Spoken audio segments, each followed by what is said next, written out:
This podcast was produced on the land of the Wurundjeri people of the Kulin Nation. Welcome to Australia. Aussie. This is kind of tragic. Someone who is such a connoisseur of reality television. The content is hideous. So sorry about this. Oh my God. This is The Cringe is Real, a reality TV recap podcast that probes the notion of the Australian culture cringe. I'm Sam Crimean, and much like Joel Creasy's plastic surgeon, I'm ready for a well-deserved break. It's the reunion of the Real Housewives of Sydney Season 2. Thank you so much for joining me each week. It's truly been a wild ride and a great season. Congratulations to the girls for being renewed for Season 3. My final guest for the season is sexy boy Gabe Woods. Gabe is a fiercely funny model and content creator who's taken social media by the horns with his furry smile and no BS attitude. You're also likely to see him shaking it on the podium at your local bear party. Gabe Woods, welcome to The Cringe is Real. Oh, thanks, babe. How's it going? What's got you cringing this week, doll? Just end of year, it's so wildly busy. So, I do have a normal job, but don't tell any of the other people who are in porn that I have a day job because they won't take me seriously. I won't. So that work is just absolutely nuts. And there's just been some moments. Much like me, you're a thirsty girl. Who from the Real Housewives of Sydney do you think was the thirstiest this season? It's hard. I really quite like Victoria, but the cringe of that. So I've got weird choices because I was listening to everyone else's favorites and thinking about who they like, but obviously I have a different sense of taste. And just to say, fashion is my everything, and I was like, it's so deeply personally subjective what is good fashion. To say that you love fashion and that's your thing, and put that really forward in a way, it's bold, she's got courage to put herself out. Correct. And that's the delusion that I crave and love. We're talking about cultural cringe, and that's the cultural cringe I live for. Oh, the delusional one-liners from VM have just been, whew. It's delicious. You know what I want? I will say, I thought the reunion, I was expecting more. I wanted fights. I wanted glasses of water hurled. With you, I thought there was going to be some more fireworks. I felt like almost Joel was trying to keep them under wraps. I was wanting to scream at him and be like, Joel, babe, let them go. But I feel like he was under strict orders to keep it nice. But I also feel like Joel, just from what I've seen of him, I've never met him in person or anything, but he's just quite a good chatter. It's hard to be angry when you've got someone who can chat like that, So I think, to your point, he's just not very inflammatory. He needed to just step back and let them throw glasses. But anyway, not that I wanted that, but... Yeah. He's also built these relationships with them throughout the season because he's had his own podcast with them on each week. So I feel like he doesn't want to... Which they cut to in the reunion as well. But I feel like maybe he didn't want to piss them off because he's got friendships with them now as well. Okay. Can we also talk about the outfits? Who was your favourite outfit on the reunion? Should we just go through them all? Oh, yeah. Go for it. Go, babe. Let's do it. All right. So Sally was in a red sparkly number. For her, I thought it was quite saucy. Look, I think we've seen that silhouette before. And I don't think it's particularly, sequins. It's a little close to Christmas. It's giving jolly and festive. And I don't think on this you want to be jolly and festive. So Kate is next on the pics I'm looking at. She had the black velvet dress. I'm obsessed. Yes, and the big chunky necklace. I think it was meant to be a collar, and I'm into that. It's an elevated collar. I think it was a throwback to her many bold collars throughout the season, which I'm here for. And she's gone black, which is giving funerary, but if you want to cut a bitch, look like you're about to go to their funeral, right? Exactly. She's ready to put them all to sleep. Terry's probably my favourite look from the reunion. This kind of red... Stunning. Angular thing with the bit... Fucking hell. What? It's so hard for me. I grew up in Western Sydney. So, these women are anathema to me. And I'm trying to, relate them to women in my life and realize I had no person. I don't know. Drag queens? Yes. True. I don't know. Anyway, gorgeous dress. Drag queens. Chrissy's in a sort of steel blue metallic number. It's actually giving drag, but I Okay, love okay. it. I would say it's silver, but you're right. It's probably blue in person, but then I just cannot get over Grimace Grimace. next to her. Is that just staring at you? The backless moment from Caroline. Don't get me wrong, I love it. The color is so close to Grimace purple. It's not good, babe. You gotta love Caroline's just absolute, like, blind confidence. Like, I love how she sells a look. And Victoria, yeah, Victoria's in pretty much what she wore all season, which is a short and tight moment, but it's kind of like an elevated version, white little puffy thing. She probably wanted to wear a tutu, but they said no. Well, she's on brand, you know what I mean? Like she's kept with that look pretty consistently, but this is obviously the, final formal look for the season. What are your thoughts overall of the season now that it's done? Like, what did you think of the girls? Kate is the only one that like resonates with me. Yeah. I love Chrissy because, she's I find her persona for Australian generally quite relatable. So, but Kate I just like her because obviously she's made a fucking million. She's a hard worker and she's smart. And like everyone loves that sort of character arc. And also like, she's having her driver drive her around. And I'm like, I know they've all got drivers, but I'm still like, this is back to episode 1. But for me, I'm like, can you imagine someone driving you somewhere? Like, And are you glad it's been renewed for a 3rd season? Yeah, so I was just reading about a lot of the controversy of season 1, which went too hard. But obviously that first season was quite intense. And the reason they said they didn't, redo a season for like quite a while, or there was a big gap, was it was too intense, that first series for American audiences. And I was like, are you joking? Like, this is like standard Australian. Exactly. But also, have you seen these American shows? Like, they're fucking nuts. Like, I'm watching Salt Lake City at the moment. It's insane. Like, there's not a minute without someone yelling at someone. So I'm kind of like, I thought it was on par, but whatever. Like Drag Race and other, just to quickly dip into that, it's like, I think Australian drag, honestly, is some of the best drag in the world. And I say that having seen a lot of fucking drag. It really is. Because I think we attack institutions and we are critical and satire and parody. And because we're not afraid to be fiery when we criticize people, I think that actually scares a lot of like American and European cultures, which are institutional, right? So when you have these like people like going off on these shows, so I don't think that goes over well with them. But with us, we're like, we want it. Like, give it to us. Like, tell us the truth. Go off, sis. You know what I mean? Yeah. There's a few moments in this reunion as well that I was not expecting. And I mean, we'll get into it, but that I wasn't like thinking was going to happen. I kind of had this idea in my mind of, it's going to be mainly Chrissy and Terry going at each other about, what happened in Tokyo. But then some of the other shit that came up, I was like, oh, okay. We didn't see that. So I think the camera people next season need to get more shots of the shit that's going down, because we didn't get to see a lot of the story this season. I think we missed some bits. All right, should we hop into this reunion? Let's go, babe.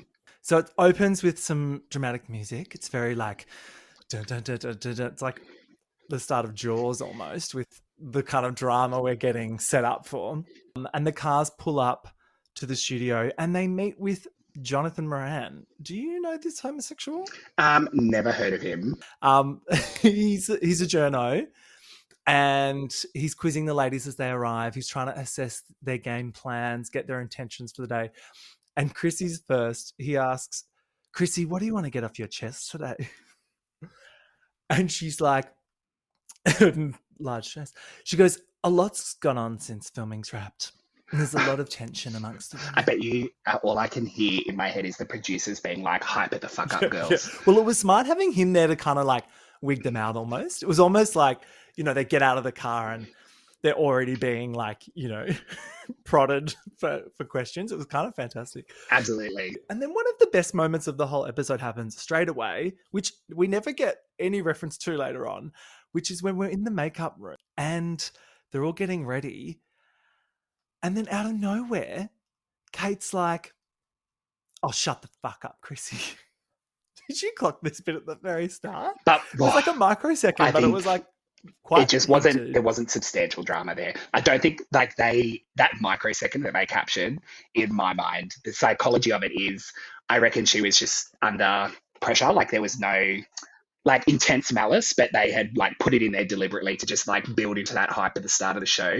But like I was like, honestly, it's the last episode. Just throw shit out there. Do you know what I mean? Like, well, I can say that now having watched the whole thing, but Yeah, but now that there's accusations that Kate sort of plays up to the cameras a bit, I'm thinking about it differently, and I'm like, oh, she's really playing this game, and quite well, I think. and then Carolyn gets out in the grimace suit, right? Exactly. Grimace is after it. Best quote, side boob du jour, Yes. which I was like, honestly, Queen, go off. But And then her retort to that, which is, well, I call it inappropriately small, but very fancy. It's very short like, and yes. it's very fancy. And I was like, honestly, girl, work. Victoria says she's going to stand up for herself and she's going to be bulletproof today. Do you think she achieved that? No, girl, she's just the worst. Yeah. It's that I find that when like the whole time she's like so over invested in the look and everything, and it's that external confidence for internal, like external looks for internal confidence, whereas like someone like Kate just oozes it because she's like, I don't give a fuck. Like Terry's getting her makeup done and she says, look, I'm just gonna go out there and I'm gonna be myself. Hopefully it's a really good day. I was like, again, like I feel like they were trying to hype up the tension and there just wasn't that much tension. Caroline says, I love our team, the good, the bad, and the ugly, which is kind of like a nice way of saying, you know, we had our ups and downs, but we're still good, which is, yeah, a nice way to end a season, I think. Like, great comment, but why did she just like happen to look at all the girls like and emphasize ugly? Like there's subtle shadiness there that I don't think a lot of people would pick up on. The bad, and then just looks around at all their dresses. And the ugly. Yeah. Then we get the first introduction of the lovely Joel Creasy. And he says, hi, I'm Joel Creasy, and this is the best day of my life. And I'm the least masculine housewife in this studio. They've switched the bitch this year, and I'm in the driver's seat. And we're back in the glittering Emerald City with a re-energized group of ladies lifting the curtain on how the Lux live in the eastern suburbs. Re-energized group of ladies. Yeah, absolutely. And then he goes hard on Nicole. So he goes, now you've probably noticed that by now that one housewife is missing. And sadly, Nicole decided not to join us for the reunion. But he doesn't just say, like, so it turns out there was a family thing. And that's not BS. Like, that's been verified. So I'm kind of just like, did they need to go so hard? Because first he's like, she declined, either that or she's horrendously late, which is like, you know, a little light dig at her. But then he's like, no, seriously, ladies, I'm so glad that you've all made it here and, you know, that you've taken the time, you've had the guts to show up, you know, because some people get late. I was like, oh my God. Basically calling Nicole a gutless mole. To show the frock up. You know what I mean? That's what he said. He was like, but I was like, again, this is what I mean. It was overhype on behalf of Joel and producers. And had they have just toned that back a little bit, I think they would have, the ladies would have come forward and shone a bit more. Do you know what I mean? They sort of go through the group and introduce everyone with a little bit of a backstory and a little warm up. He starts with Chrissy. He goes, she's a whiz in the kitchen, but not opposed to a bit of bitchin'. Chrissy, are you disappointed that Nicole isn't here? Because I don't know if you've noticed, Chrissy, but Nicole is not here. And she's like, yes, look, I was aware that the date was chosen and, you know, there was another previous commitment and that she could make, like, she gives the right answer, basically. I know, boo. She should have been like, look, if I was there and you were playing it up for views, the first thing I would have been is I would have grabbed my nose and looked down and gone, you know what I mean? Like, give us the drama, even if there is none. Like, hello. Then Joel goes, tell me, Kate, have you cooked any salmon for anyone recently? And yes, that is a euphemism. And she says, no, her salmon cooking days are over, but she has been out and about having some meals. New to the Housewives, but no stranger to the spotlight, it's Terry Biviano. Terry, what does it take to get on your lunch invite list? And she says, oh, look, Joel, it's someone who knows how to have a good time. Someone that lives their best life. It's all about attitude, you know? And he's totally trying to get an invite, which I thought was quite cute. Would you go to a Terry Biviano party? Just to see that dress, probably yes. Again, favorite dress. But she was selling it, and I was like, if you have to sell a party because it's fun, then it's probably not a fun party. And he's like, I'll give you my email address afterwards. That's like such a low key shade from Joel there, because he's like saying my email address, like fucking give me your number, you fucking loser, like everyone else. This next housewife thinks that being a housewife is a public service and should be a tax deduction. She's also won an Australian championship riding a horse. It's Victoria. And so then she says that she fell off a horse the day before and broke her finger. And Joel takes the opportunity to go, well, look, it's very professional of you that you've rocked up, even with your broken finger. If only everyone in the cast was, so brave and courageous.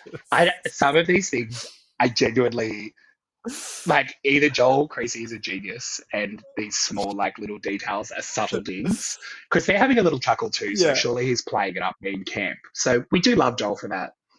We loved this bit. I think later on he could have stoked the fire a bit more, but at the top end he was very funny. Oh, true. But also as well, bravery for a broken finger. Okay, cool. Like, I think we've all managed a broken finger before. And did she really break it riding a horse, or did she break it during her performance at Puff Duff the other week? Oh, yes. I saw the photos. She looked great. She was fabulous. She did look good. I love she's trying to move in on the gays. I'm like, all right, honey. But also, good on her. Like, the gays are here. We're here for her. If you want to come to the fucking party, babe, we're here. Just leave the horse, Although she could have really done Puffed Off better. Like, she just wore a dress. Like, girl, put in a riding crop and a dominatrix look, and we would have been gagged. We would have been like, yes, mother, go off. You know what I mean? Hit her up. I reckon you guys would be a good little on-stage duo. Oh, an exclusive collab. With Victoria Montano. Wife, Wonder Woman, and Cancer Warrior. We've all fallen a little bit in love with Sally this season. I was like, speak for yourself, Joel. And then Joel says he's nervous broadcasting in front of Sally because, she's a TV presenter, and she goes, no, doll, you're doing fine, which was cute. Caroline is in a backless frock. Joel says, is that for the backstabbers? And they all go, oh. And Caroline says, no, I don't think I have any backstabbers. But she's not wearing any undies. Well, I mean, neither am I, babe. So, The first kind of like clip package they get shown is like a fashion montage, which just shows off like, their wealth and blah, blah, blah. They're kind of like easing us in. I just love that we're in a cost of living crisis watching this level of wealth. Like, to me, oh God, anyway, I don't know. They just cut in all of the like dumb expensive shit that they bought or claimed to have bought this season. And it ends on Caroline's iconic line, well, it's better to be late than ugly. Well, that's true. See, this is the main thing. It's like there's iconic life lessons in here. Joel asks how Caroline possibly could buy clothes for her figure because she doesn't have an off-the-rack figure, which I was a bit like, oh, okay. And she just kind of laughs it off and goes, oh no, I buy a size smaller and then it's going to fit real good. Which is like, I see you. Yeah. Joel does the most facepalm moment of the whole season in this moment where he goes, now speaking of looks, a scrub is a guy that I don't want no love. Scrub ain't gonna get no love from me. Because he does say, Kate, you have a real job, which I screamed. I was like, work. Then he asks Terry that there's been an outpour of social media responses to your style. Is style inherent or can it be bought? And she says, well, my mother's always said that money can't buy you class. You either got it or you don't. And I was like, okay. Okay, But if you had class love, you wouldn't have had the facial expressions you did during the show. She was shocked at everything. She really helped the season a lot towards the end there. Like, wow. Joel asks Chrissy on any tips for sitting down in a gown without flashing your sashimi. Oh, And then the girls are all asked to vote on who they think is the most fashionable, and most of them say Terry. Would you agree? oh, yes. It's because obviously there's a lot of one-upmanship generally in the show and on the season. Everyone trying to do one another, do one up on each other. You know, everyone had strong moments, which I think is important. You know, the only person who I just thought was, shit was, Victoria. Like, I do think she just was just bad the whole time. Speaking of delusion. She seemed really pissed off that they all were so quick to say Terry. Like, she was like, oh, well, we've all got different style. Yeah, and your style is like rich, boring mum. Sorry. A toddler. Yeah, oh, God.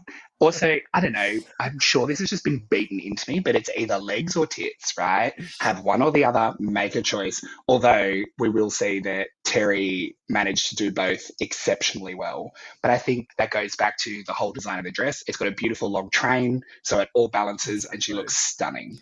Do you know Then what I we mean? get a montage of the girls kind of being a little bit shady. It's sort of like the funny one-liner quips of the season. So we get like, eating a vegetarian sausage is like going to a hooker for a hug. And we get it's good manners to have Botox. We get the burning bit on the yacht, and we end with the oh fuck my life, am I a woo girl from Victoria. We've got to Not talk me about the being a woo girl. Botox, babe. Do you do Botox? Yes. So obviously, we're all getting on in our years as elder millennials now. But I do think it's good manners to have Botox in your forehead. And also, I'm a giant sweaty pig, and no one wants a sweaty pig sweating on your mouth while you're getting fucked by them. So Spoken like a true Real Housewife. Joel asks Caroline if she knew how funny she was before the show. And she's like, no, I didn't. I'm going to tell my ex-husband. And then Joel goes, Victoria, no BO today, doll? oh, I was like, Joel? And she's like, no, of course not. But I do love that she told us that she has BO. well, if you're getting Botox in your head, love, come on. And then he asks about the laxatives. Now, this was a big point of contention throughout the season because she was so casual with her. Am I right, girls? We've all packed the laxatives. To which most people said, And also she's like, I'm constantly constipated, and back to their Japanese trip, and packing and stuff, which is great. She's like, I just eat snakes, Kit Kats, Coke Zero, like no fiber. And I was like, have some fucking fruit, babe. Like, I don't understand how you can be that wealthy. the snakes, Kit Kats and Coke Zero diet. Truly, I don't know how you can be that wealthy and not have any fiber in your diet. And then a bit of shade starts because Joel asks about the sense of humor. Yeah, that's the first question that kind of pisses someone off is, do you think you're understood? Your sense of humor is understood. And Caroline was like, well, I think it just takes a little while to get to know each other throughout the season, blah, blah, blah. And Terry's like, I've got something to say. It's Terry Viviano here. She says, well, that's how you do it. You just get to know each other slowly. You start off as acquaintances that have never met each other at any point in their lives. And then eventually you get to know each other, and then you can make a judgment on who each other is. And it cuts to Chrissy, and Chrissy's face is just like, shut up. 100%. You can literally see on her face just the correction she's trying to do, bringing everyone back in line. And she's right. Like, I completely agree with Chrissy because she's like, shut the fuck up. Terry, obviously you don't find that person funny. It's a bit just, my God. Then we get a montage about the mums. It's like the mum montage. Some people are mums, some people have mums, and some people should have kept a mum. And then we get lots of shots of Dee Dee and the kids and Caroline's mum's tragic news and Sally having breast cancer. It's kind of like a bit of a tearjerker montage. And it ends with Victoria in a very loaded way, telling confessional that one day Kate might have a baby and, then she'll understand like what it's like to be a mum. Don't you hate when people say shit like that? It's like, don't want to have a baby, leave me alone. Literally yawn. I was like, oh my God. I totally get that through the experience of trauma of having a child. I think it's a deeply male homosexual opinion. But I just like I love kids because I think they're hilarious. I was a swim coach for ages and genuinely kids are wonderful. You just have to be like in the right context. Like don't, be thinking that you're going to have an interesting conversation because there are none with kids. But like to my family and all the cousins and all that, I'm a giant non-compliant jungle gym who just yeets them everywhere and they're extremely happy with that. But just when they're like, oh, you wouldn't understand, it's so triggering to a gay guy. I'm like, just because I haven't had a child doesn't mean I don't have parts of, knowing what it is. And like experiences where children are in your life, and exactly, it's so wild. It is, and that's the thing. It's like, and with Kate, sort of coming out as not straight, it is kind of coded, then, isn't it? Of like, of course, Kate's not straight. They've kind of othered her a bit. The only thing, and I do think it would have been extremely hard to have a kid with breast cancer. Like you would have been so. I will call that out. No, but that's really hard to do. So, and also good on her for speaking out about it because obviously this show is meant to show status and wealth and reputation, and for her to be quite vulnerable, good on her. That very much humanizes her. Yeah, it does. No, you're absolutely right. And she brought something different to the show, not being center of the drama. You need those kind of background characters to soundboard stuff with the other characters. So I think she worked really well. So Joel tells us that, Sally called out Caroline on her opinions that, you can't do both mother and work. But since then they've cleared the air and Sally says, yes, we got together and we talked it out and it's all fine. Which I was like, well, that's nice. And then Terry and Victoria say that it helps to be honest about it. Like Victoria's like, you guys just watch this show to see how like fancy our lives are. Yeah. Like, because she's talking about getting help, like with all the nannies and shit.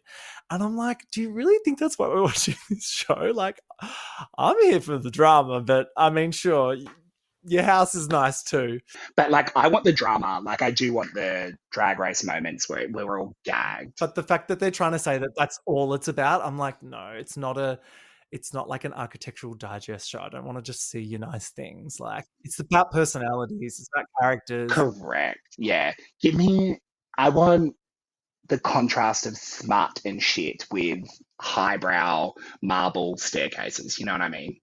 And also the delusion.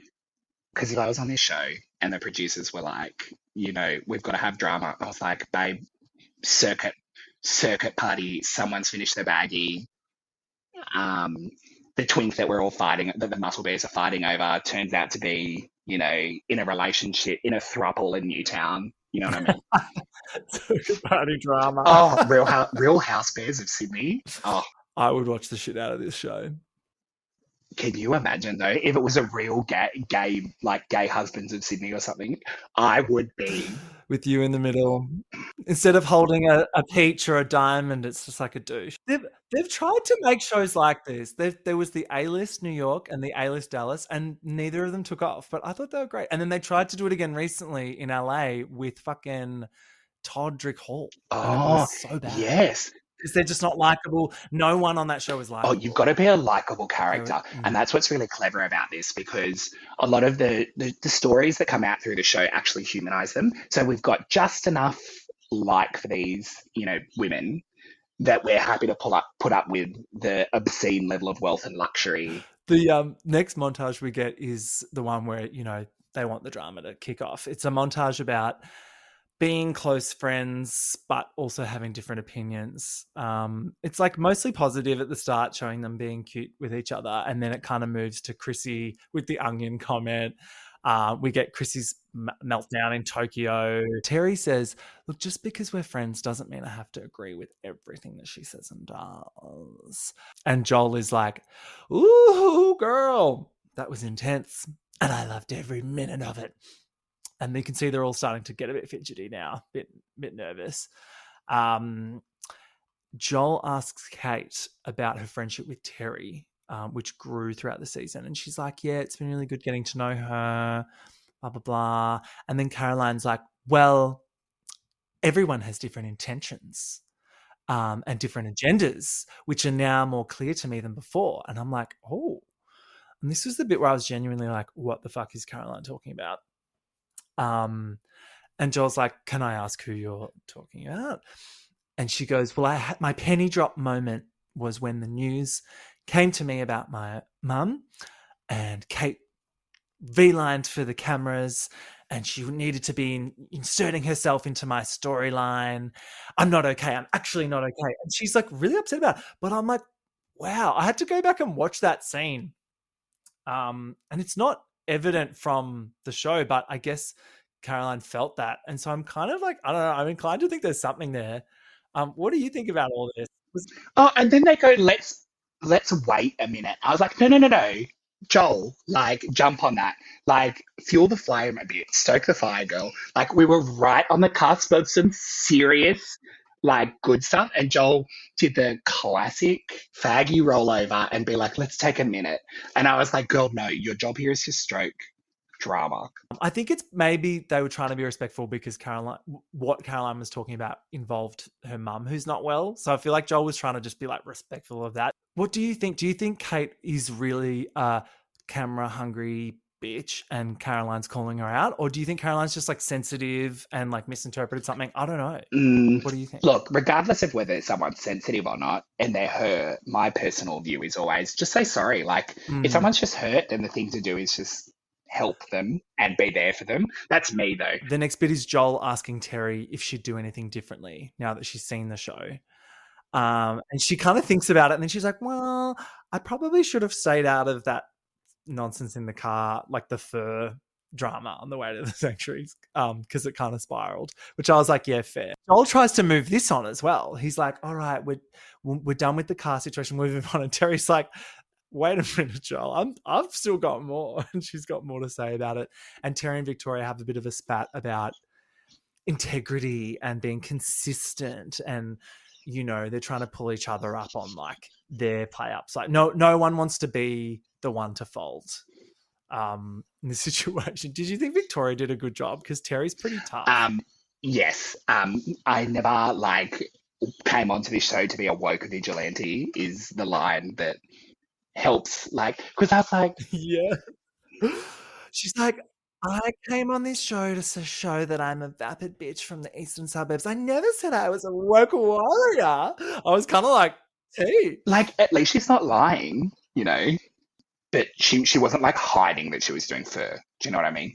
Then they play a few clips from, like, the podcast, which I thought was interesting. I'm like, maybe they're just trying to get us to listen to it, but also they were hoping that, like, it was things that the girls hadn't heard before and it might stoke some flames. But they play a clip of Victoria saying that her friendship with Kate was really strong on the show, but we didn't get to see that. No, but maybe that's just editing. Whatever. I think it would be very hard to not be friends with Kate, but I like Kate, so probably unbiased. This is my favorite line from the episode after in Victoria's rant about not being woke. She's like, I can do voyeurism and fabulous, but nothing else. I'm like, okay. I want that on a t-shirt. I'm putting it as my OnlyFans bio, babe. I can do voyeurism. She can do voyeurism and fabulousness. And that's it. Terry and Chrissy fighting in Tokyo. All right, then they play us, you know, the hard stuff. We're getting into the pointy end. The acquaintance thing comes up.